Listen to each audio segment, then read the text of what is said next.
Good morning. We welcome you to this edition of Struggles of the Spirit. We have this program on every Wednesday at the same time, and we're glad you turned in today. I'm the Reverend Leland Udell, the host, and I have our guests here. On my right is Father Leo Biladeau, who is a Roman Catholic Chaplain at the Fletcher Hospital. And on my left, I have the Reverend Kowalski, who is the pastor at the Unitarian Universalist Society in Burlington. The topic that we are going to address today is it possible for someone to have a spiritual life of some significance apart from participating in an institutional religion? In other words, can you be a truly devout, sincere religious person without darkening the doors of a synagogue or a church or a temple or a mosque? Can you do that? Can you have a solitary existence of your own? And part of the reason why I bring this question up today for our consideration is I used to be at the Fletcher Allen Healthcare with Father Biladeau, and I got to meet many, many people because although I'm an Episcopalian priest, my job was to be interfaith chaplain.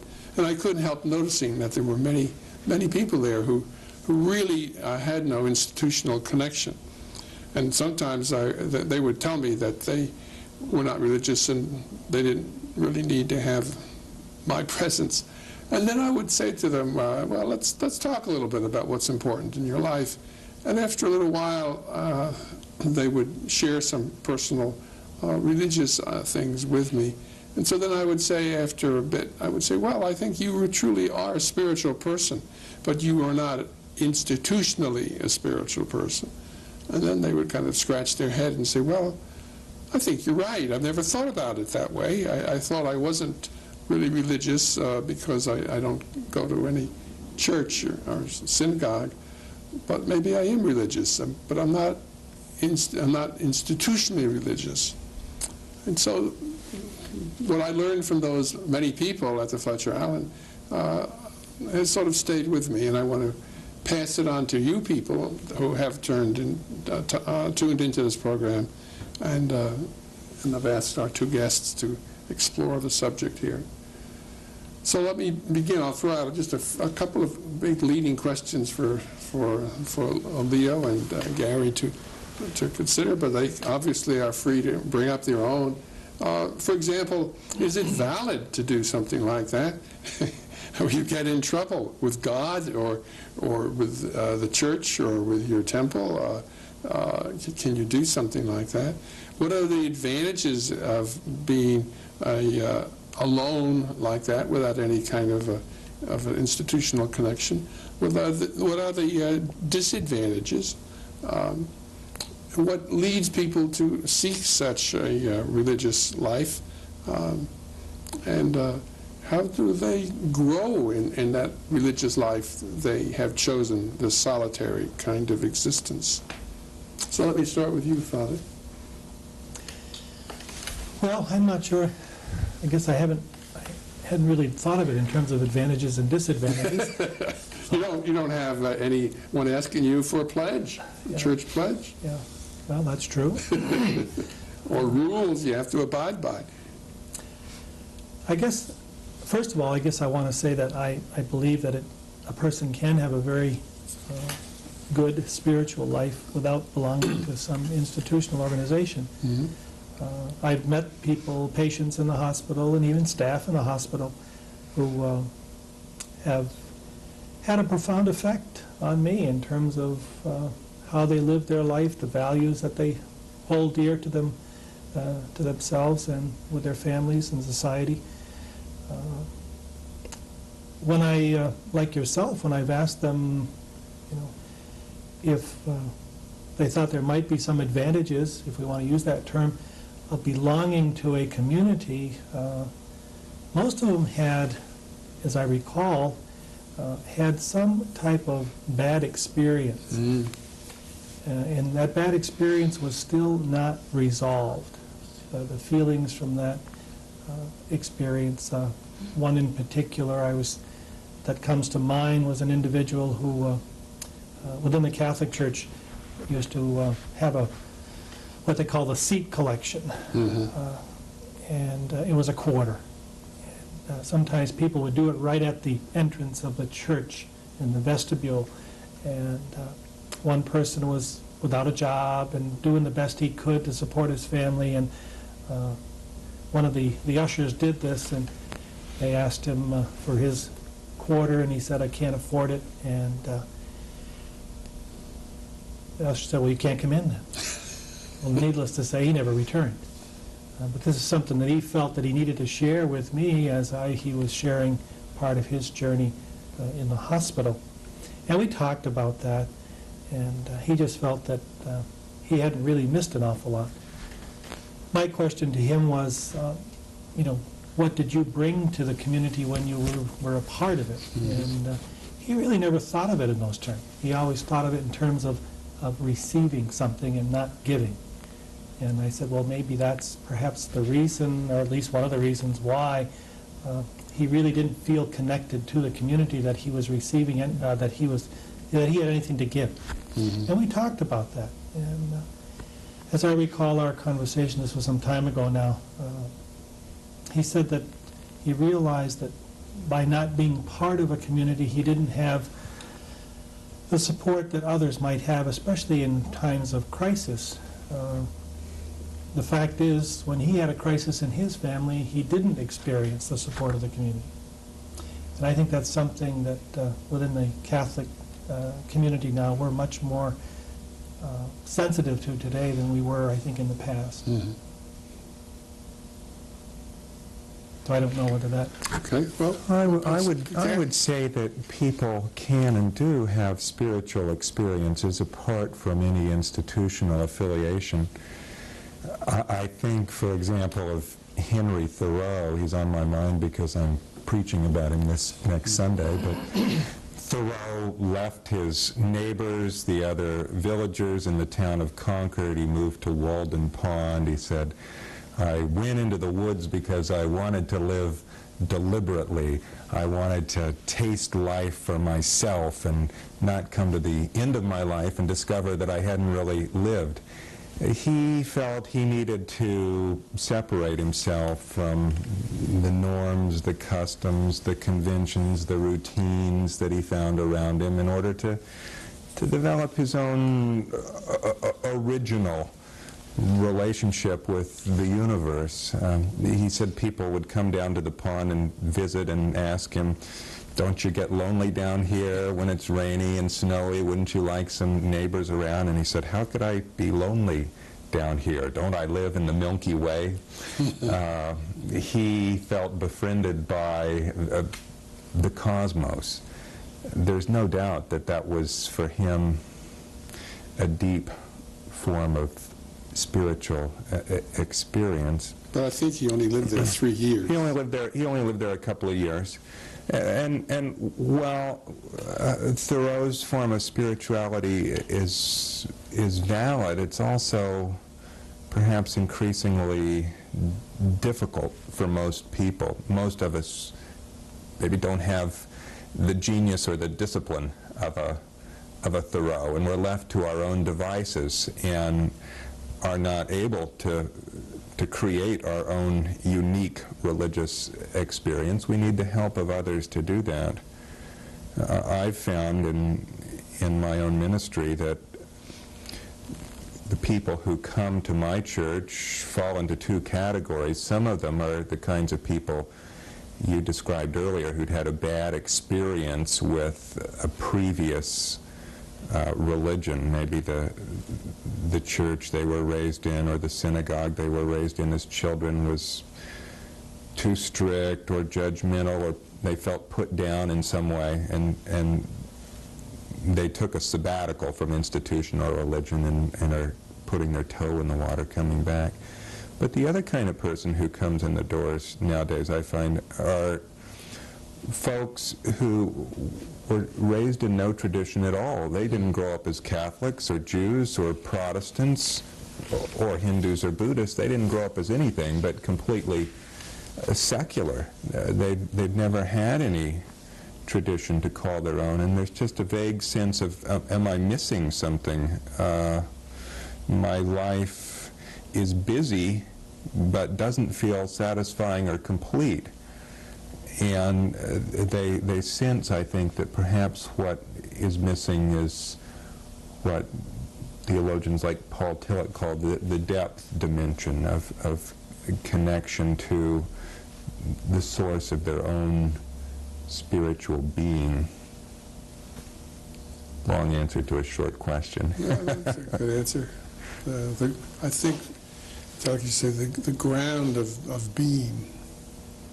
People don't feel grounded, and it's no wonder if, unless you have some time for reflection, for contemplation, to be fed and nurtured and guided by spiritual traditions. I think we're at the mercy of the elements, TV, radio, advertising. They're blaring their messages at us all the time, and those messages aren't always things that nurture our own well-being or that help us to develop the kind of relationships we want to have with each other. So I think being part of a community can be an intentional time that helps us focus on what's important and how we really would like to live. Yeah, there's both of you were speaking about it in terms of, there's a community support when you belong to an institution of religion, a community support that is, well, that can be very important. Sometimes people don't feel the support. Sometimes people don't feel that they're being cared for or nurtured. And perhaps they aren't. Depends upon the religious group and that they happen to have joined. Some groups are more into relationships. Others are not. More into the correct theology, the correct belief, rather than a closeness of caring. It's interesting, you both experienced people who've been turned off to institutional churches because of bad experiences, and I find that true. I think you may also, with marriage, I know some people who've been living together with another person for several years who've been married before, and for some reason the previous marriage left such a bad taste in their mouth, they were very reluctant to get married again. This didn't stop them from living with somebody else on a regular basis, moving in and owning property in common, and I know in several cases even having children and raising children together, but they would not want to get married. Mm-hmm. Somehow the institution of marriage... They may be wary of commitments, too. Yeah. Commitments require something more of you. And yet, commitments give back more, too. They enable you to have kinds of experiences that you wouldn't be able to have without making those promises. Well, sorry, go ahead, Leo. I was thinking the fact that we're social beings, and that having other people in our lives can challenge us to grow and to mature and to see beyond ourselves. I guess my experience in many instances has been where the individual who was part of a faith community and no longer was today, I've had more of that type of experience than the individual who's just out there searching. Mm-hmm. And the reasoning behind it is again, the lack of resolve of their bad experience. And they, for the most part, were not really involved with their faith community. They went there Sunday after Sunday to receive something, but didn't view it as giving something of themselves. I think the healthy faith communities today are those where people are really interacting and really giving of themselves and receiving. It's a both give and take, as Gary mentioned. Another of the benefits of being involved in a community, I think, is that it helps to ground us and keeps us from getting carried away with our own peculiar notions. I had a counseling experience about a year ago. An adolescent was referred to me by a psychologist because he was struggling with religious questions. He'd been taking too much LSD, for one thing, but he'd also been reading the Bible and interpreting the Bible in some very unusual ways and developing some quite extraordinary ideas about the nature of God and his kind of delusions of grandeur of his own role in the world. Well, of course, I told him to, cut out the LSD. That wasn't doing him any good. But I told him if he wanted to study the Bible, get into a group. I don't care whether it's a Protestant group or a Catholic group or a Jewish group, but talk with other people where you can have a reality check and say, well, do these ideas make any sense? What have other people thought about this passage from the Bible? We're not smart enough to do it all on our own. There's a quote, I think it's from John the 23rd, that I like, that it takes many to be wise. So being part of a community helps us to temper our own ideas and perhaps to receive more wisdom than would otherwise be available to us. There's a part of me that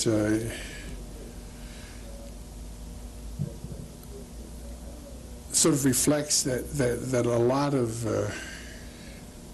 religious organizations look very coldly at someone who wants to strike out on their own.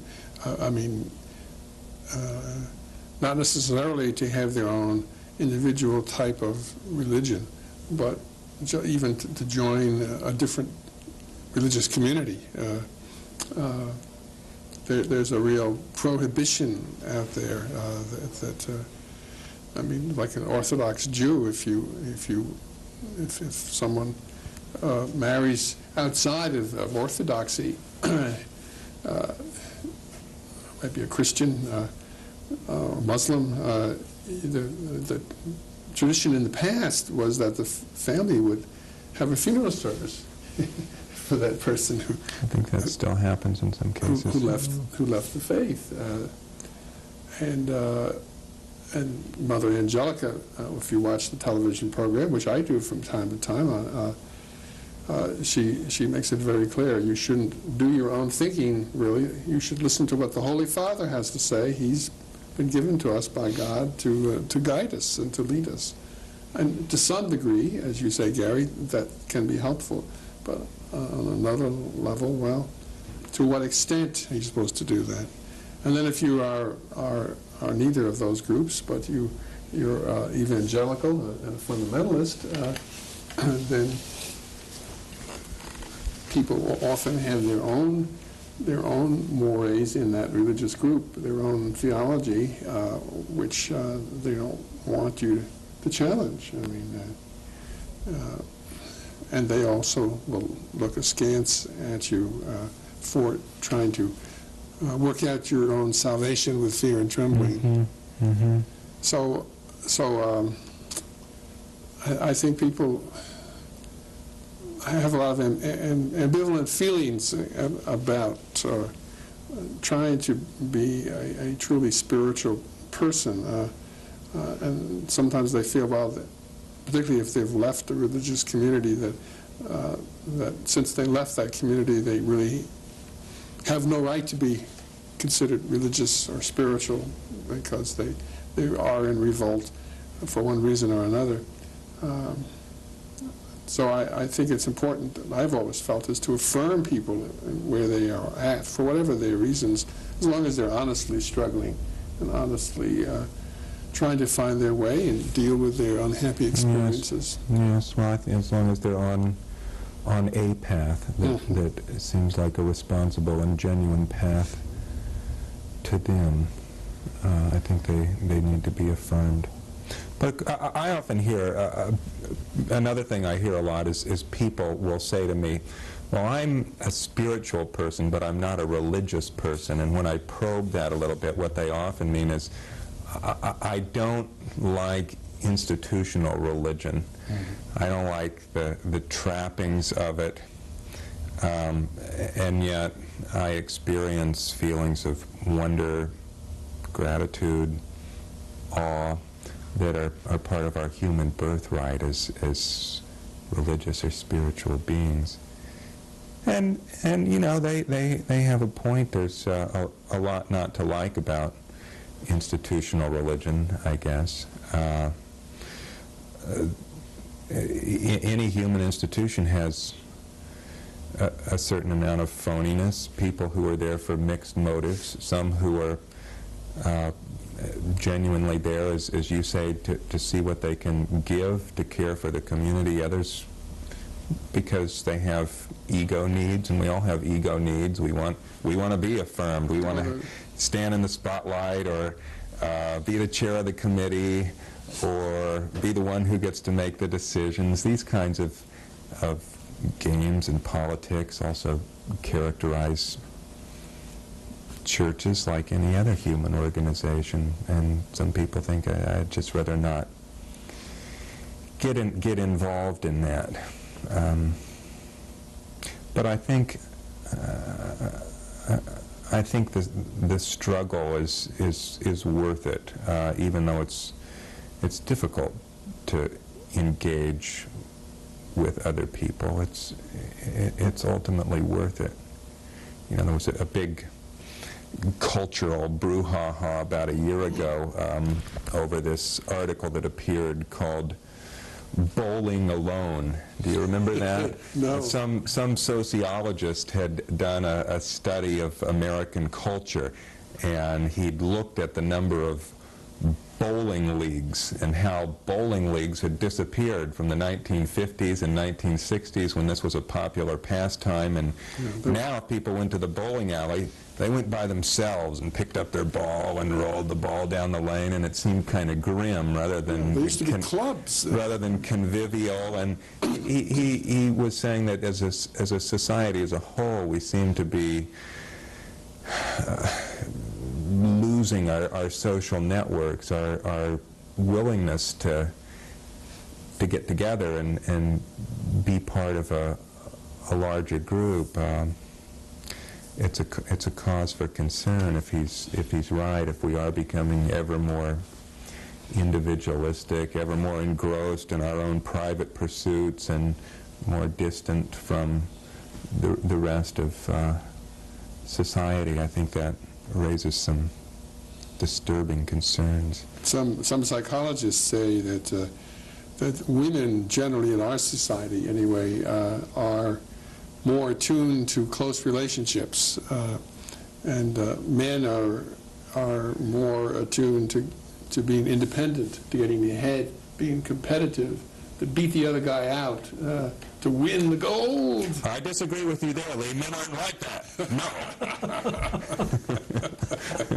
But there have been changes. Want to arm wrestle? Yeah. there have been changes, that there have been men considering being caring for the child at home while the wife goes out to work. And when we had our first child, my in-laws are all European, and they said, "You shouldn't diaper your newborn baby. That's not a man's job." And I said, "Well, how am I going to get to know my baby if I don't diaper my baby and wash my baby and feed my baby? If I leave that just for my wife to do, well, I'm not going to know this child very much." And some Europeans would say, well, you wait until they're older and they speak several languages and they enjoy intellectual subjects, or then you get to know your child. So what I'm trying to say is that some of our traditional patterns of what a man does and what a woman will do have sort of have been seen in churches too. Generally, in the Episcopal Church, we usually have more women than men present. I don't know how it is in your churches. Women seem to be more attuned to relationships and supportive relationships. You don't have to. I guess I'm trying to... You don't have to take it. We're tiptoeing around that one, Lee. Okay. Well, we don't have to. Let's stay with it.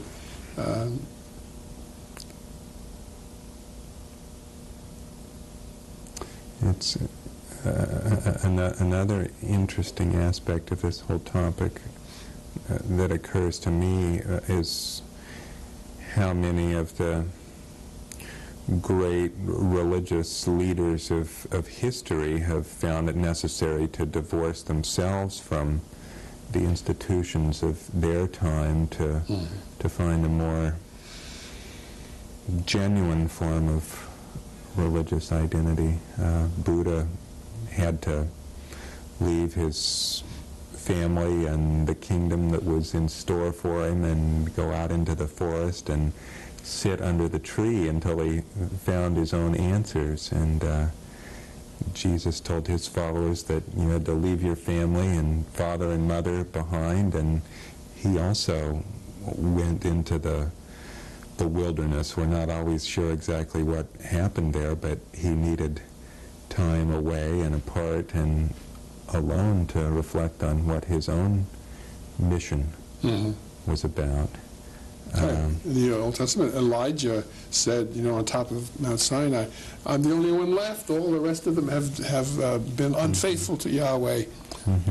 In some cultures, it seems to be institutionalized, like in the many Native American tribes, there was the idea of the vision quest, where you didn't just receive the teachings from the elders, you had to go into unknown territory and survive on your own until your own personal vision of the truth came to you, and then you would go back to the tribe and have it confirmed and share it with others. But there was certainly the need to step outside the tried and true orthodoxies, you might say.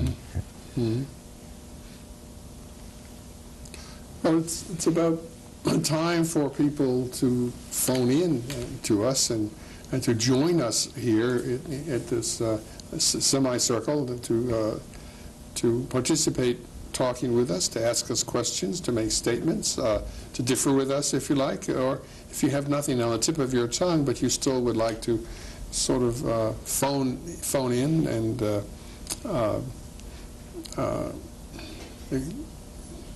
brainstorm with us on this topic, please do so. The phone number is on your screen. We eagerly await your call.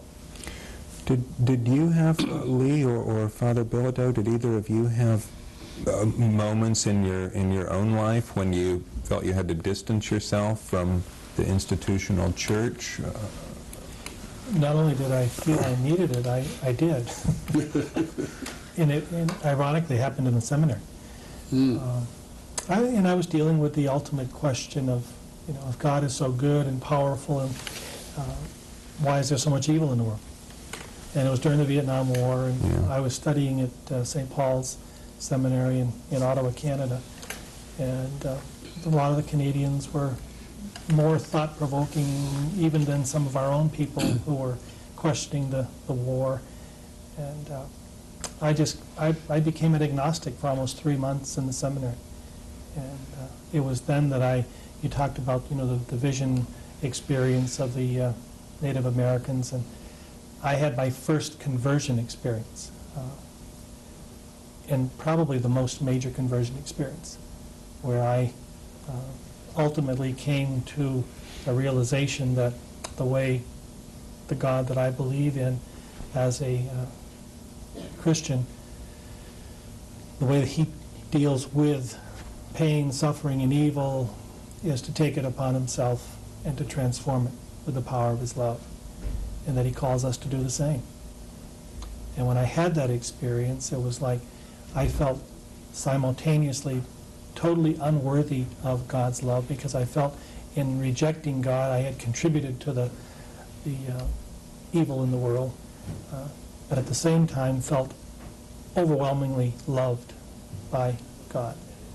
And that God gave you permission to be an agnostic for a while. it is a totally unconditional love.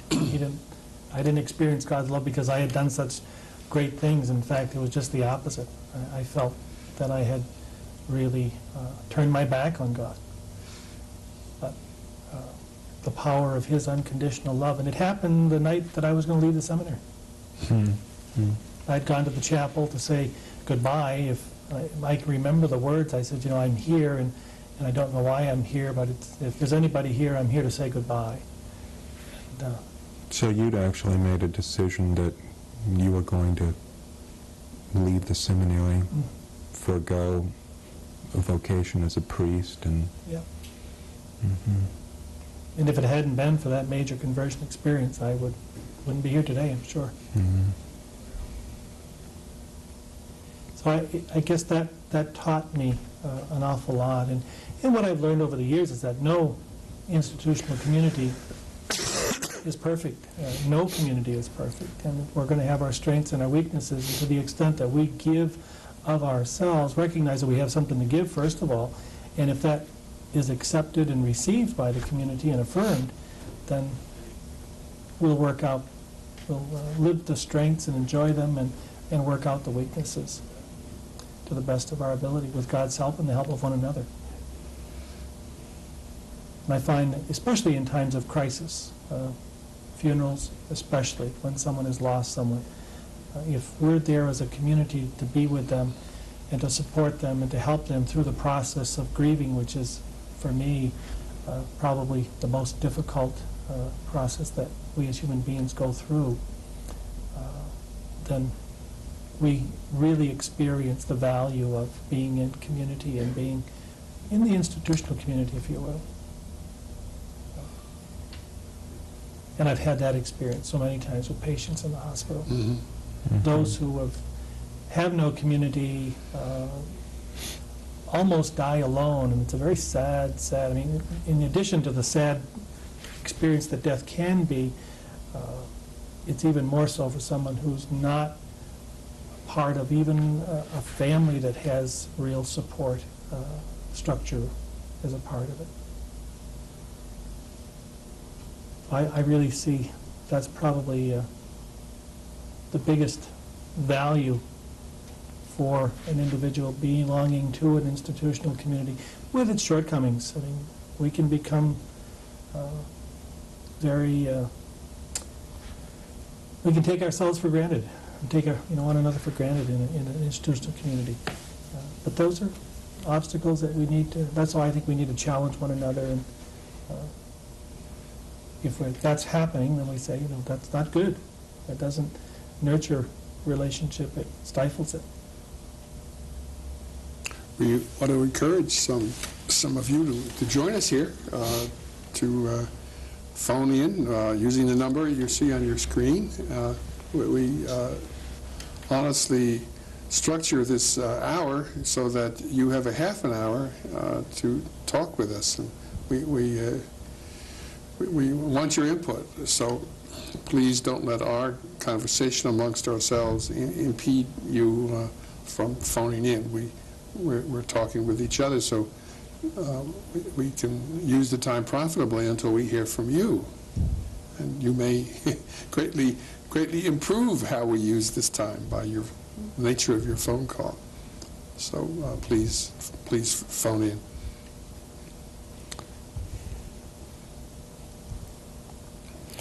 One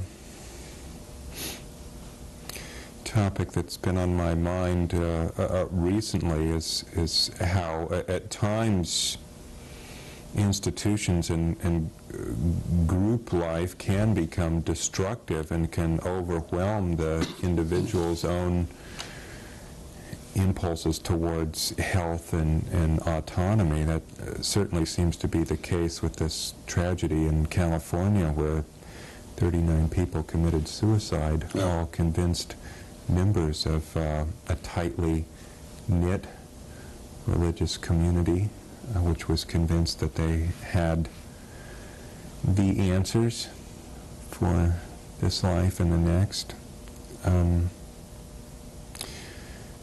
There are times, I suppose, when institutions demand too much of people, blind obedience, sacrifice of oneself for some supposed greater good. Literally, in this case. Literally. Yes. It's frightening, and the destructive dark side of institutions are very easy to see in cases such as the Heaven's Gate cult.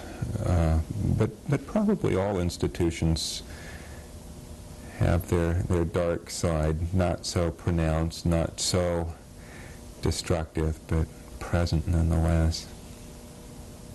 I would see it too more in terms of where the leadership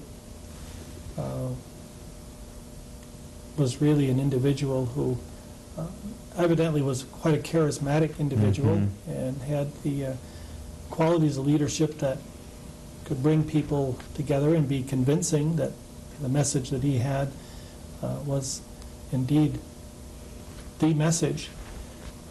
But as we're hearing more and more about the backgrounds of each individual, what I pick up on is that there was a lot of brokenness in everyone's lives. There was no one who didn't have, at least up until this point, no one who didn't have some brokenness in their life that they hadn't really dealt with.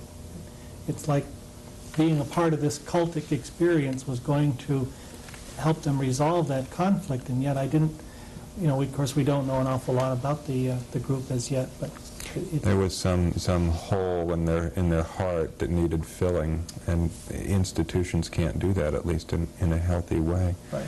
That may be like you referred earlier to marriages. Well, a marriage is maybe the most basic form of institution, but if you go into a relationship and maybe I was never properly mothered, so I'm expecting my wife to be my mother and give me that nurturance I never received as a kid. That's not what you can expect from your wife, though, and it's not the basis for any healthy relationship, whether it's a marriage or a religious community. Absolutely. We all know about marriages like that, where people were looking for a father or looking for a mother and weren't looking for a spouse. And I think that's true. We mentioned earlier the variety of reasons why people join institutional relationships. Mm-hmm. The reasons they join are really quite varied. I heard someone say at one time that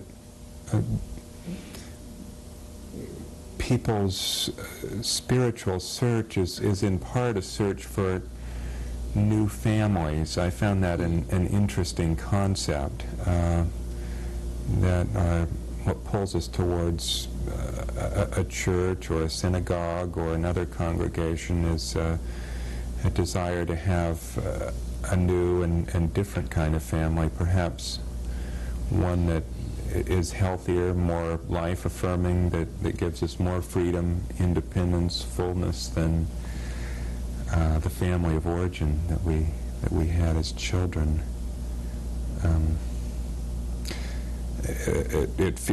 As the minister of a congregation, it feels like a heavy burden to lay on any congregation. I don't know if we do a very good job of being a surrogate family, or even if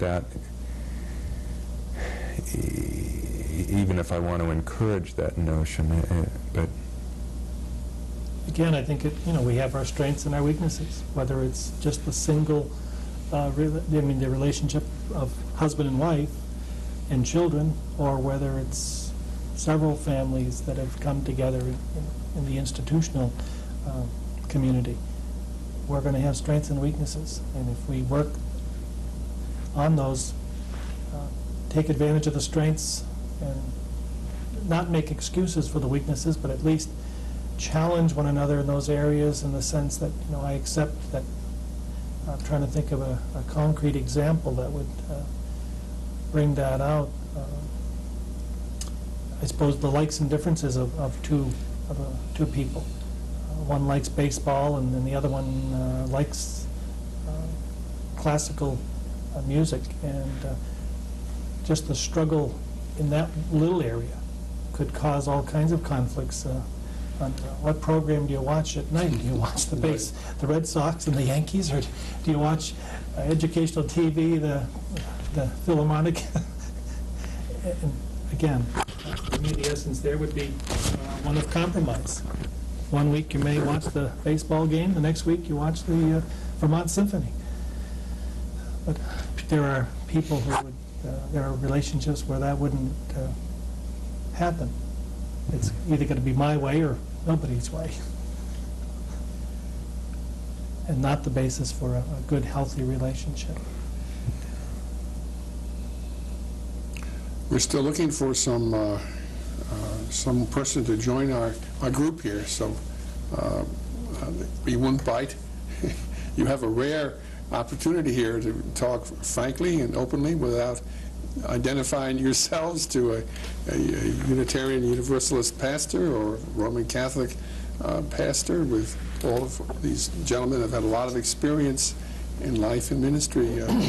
So please, if it is where you are, please give us a call and share with us your own experiences. Yeah, I think another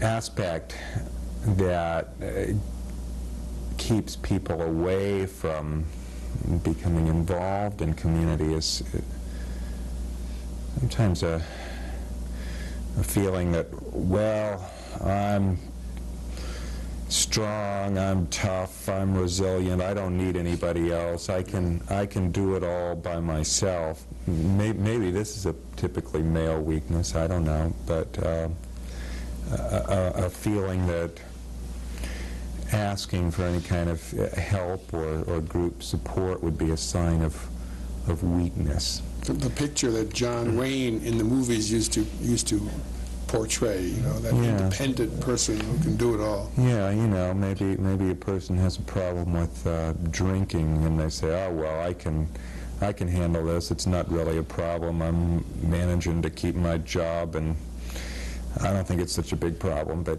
they might really need the support of an AA group, and the sign of maturity and real strength might be to recognize, hey, I'm not handling this so well by myself, but I need some other people to help me get through this. Probably similar with religious communities. Many people think, well, I don't need others to help me be whole, a complete person. But I don't know, I guess the older I get, the more I feel we do need other people. I do need other people to help me.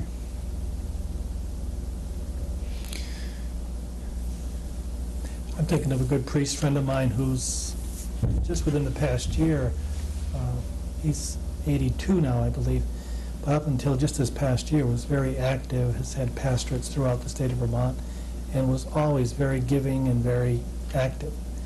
And now he has, can't think of he has blockage in his veins in his legs, so that he'll walk like 20 feet and has to sit down because the pain is so great. And he just misses terribly being part of a community. And what he's ended up doing is using the telephone a lot. asking for people, friends, to come and to visit him at the St. Joseph's Home, where he now is in residence. If you think of the worst punishment that our penal system metes out, it's solitary confinement. That's true. You have to be isolated from your companions, and it is a terrible punishment. Yeah. Good point. Yeah. Something very dehumanizing about it. Yeah. Yeah.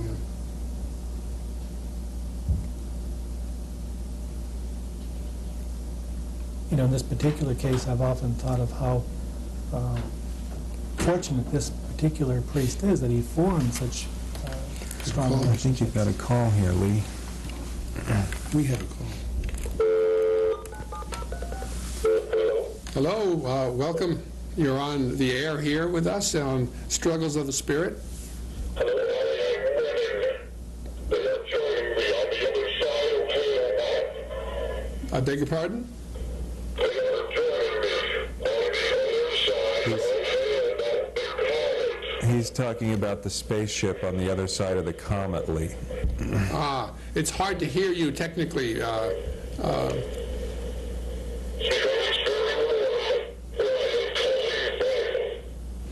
Can think you this. help me?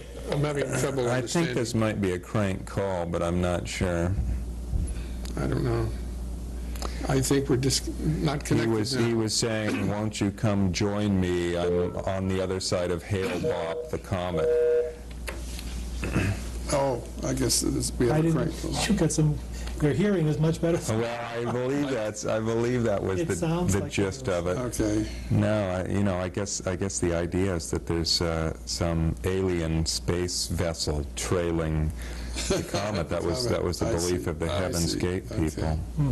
Well, this gentleman is entitled to his own non-institutional belief. If he feels that way, that he's entitled to that. That's okay. Well, entitled, yes. I mean, he shouldn't be put in prison for his belief or punished for it, but I think he needs to be challenged. This is a belief that led to the death of almost 40 people. It's a terrible loss, and I don't think it's something to make fun of. No, for sure. No. And certainly it doesn't, in terms of Christian faith, it would be totally contrary to our understanding and appreciation of what God asks of us. We're really taught to, in a sense, embrace the world, embrace the life that God has given us, and with its strengths and weaknesses, its Yes. warts and Yes. its... Well, you both have long experience as hospital chaplains, so I'm sure you're intensely aware of the controversies around decisions at the end of life and sure. when to end treatment and so forth. But I can't think of any faith, any religion in the world which would condone suicide for healthy people in the middle of life as a means of attaining some kind of spiritual enlightenment. It seems like just a waste and such a rejection of the opportunity we have to be here. And again, a rejection of life here on earth as we experience it. What we've been given already. Yeah. Yeah. Why turn away from it? And again, I go back and, again, the stories we're getting from the history, the research that they're doing on the individuals who did this. It's like they were filled with brokenness, and that brokenness had not been healed.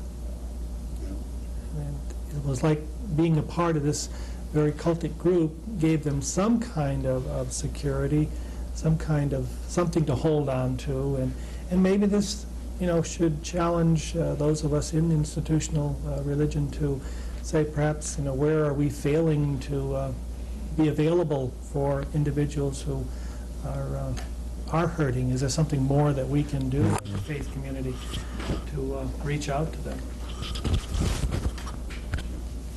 Another call? Is that just... I think he's telling us that there's 10 minutes left on the show. At least that's how I'd interpret that. Yeah.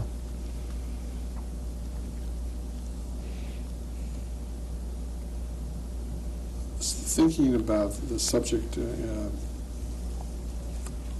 and talking with people about it in the past for many years,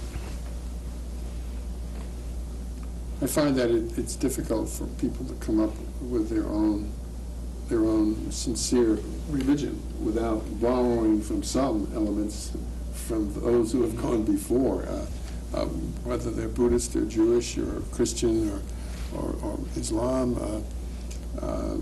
It's most of us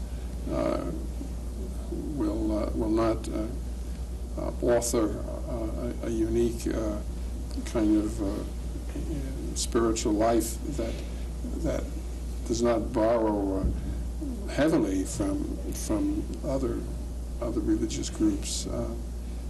So in some sense, even when we are hermits and we're following our own non-institutional religious approach, we're often still dependent upon some of the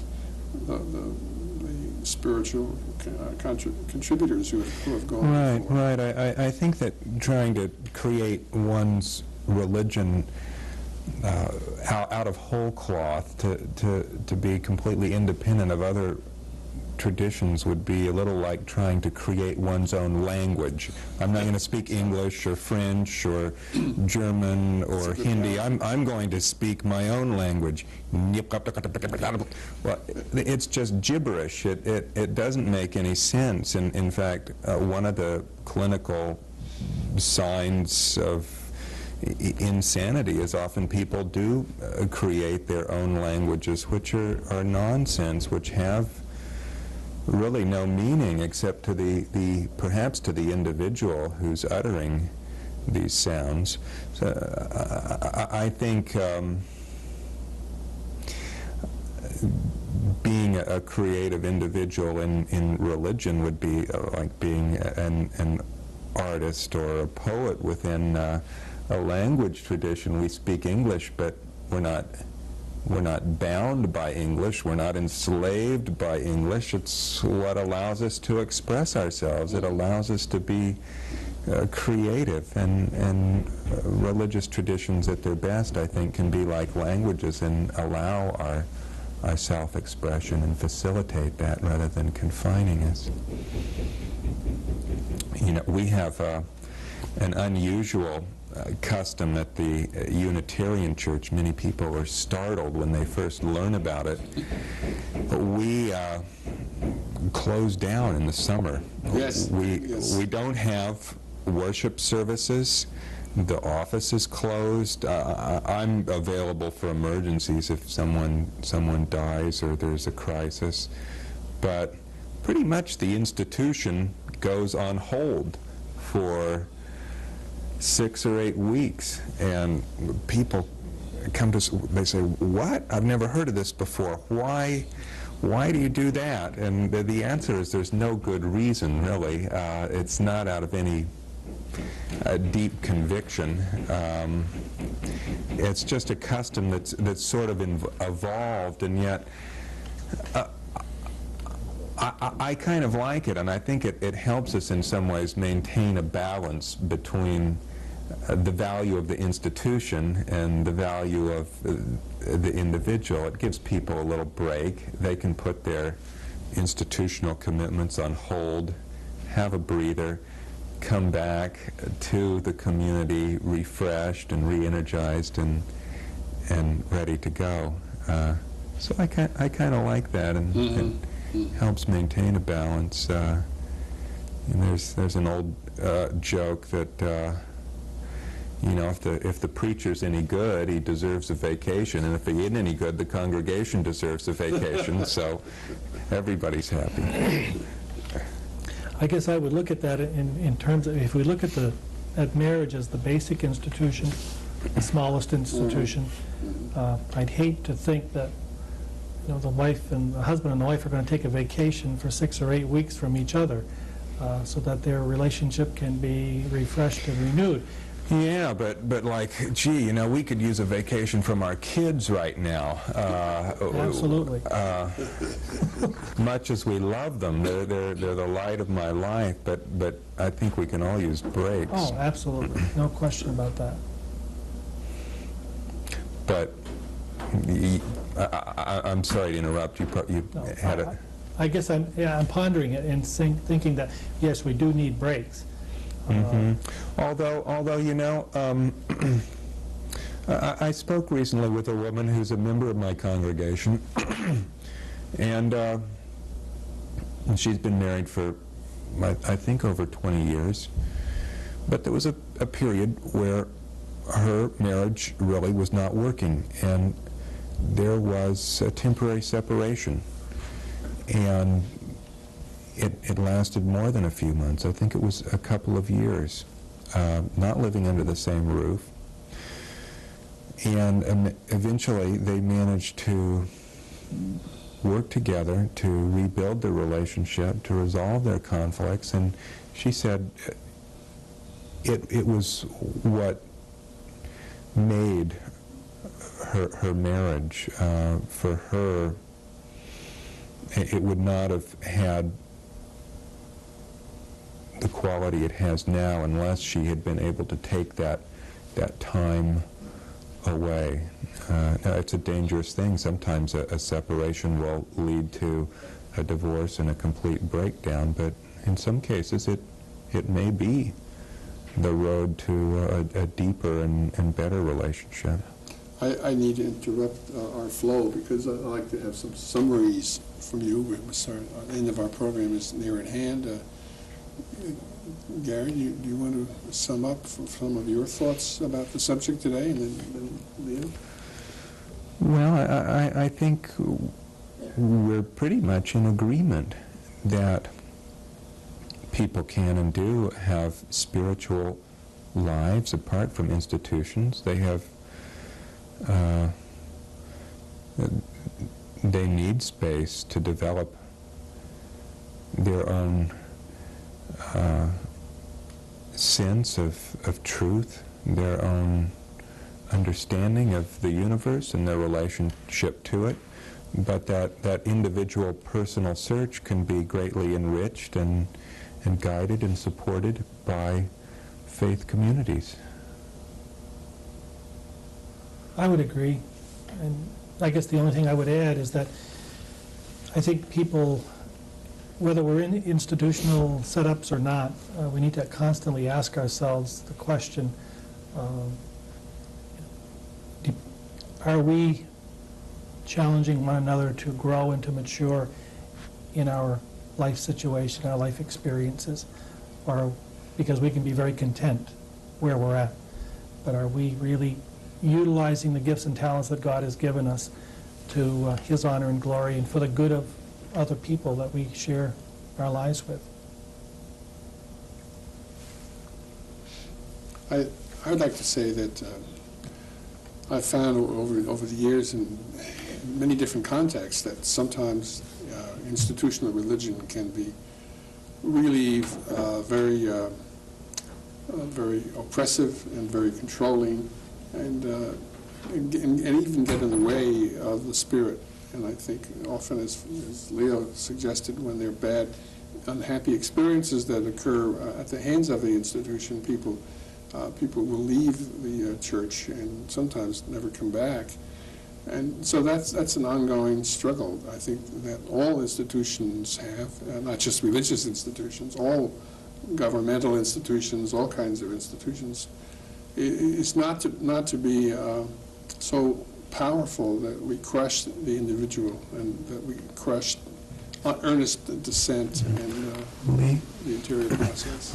I don't know if you saw I'm giving us the sign to wrap up. I wanted to thank you for having us on the show. You're welcome. And maybe you have some words to viewers you want to say. I don't know.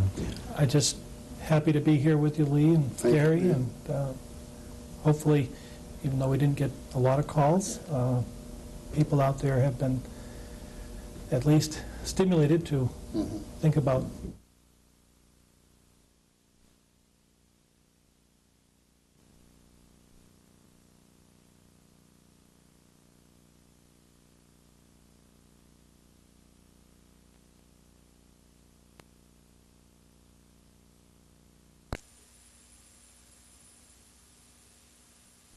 15 here, and you've tuned in Struggle